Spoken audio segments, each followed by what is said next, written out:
Yaz güzel zaman uşakların dinlenmek vakıdı. Ama bu zamanda ana babalara dikkatli doğrultma lazım uşakların koruntuluğuna. Nışınıdığı Gauzin hatalı olaylarında bakanın uzmanı Ruslan Mazurenko.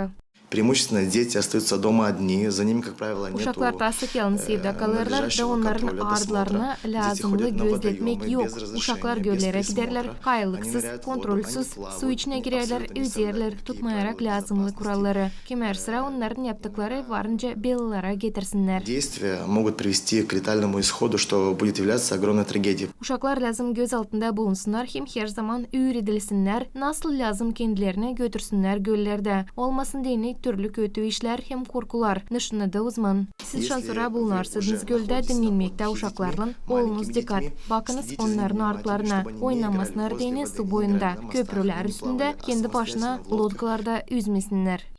Yılın çeketmesinden Moldova'da bulunmuş 4 uşak. Geçen dinlenme günlerde Stefan Vode dolayın volonter gölünde bulunmuş 2 kardeş 10 hem 11 yaşında. Uzmanlar nasat ederler uşakları bırakmama gözletmeksiz yasak etme oynasınlar göl boylarında. Hatalı olay belli olduysa danışma 112 hizmetine.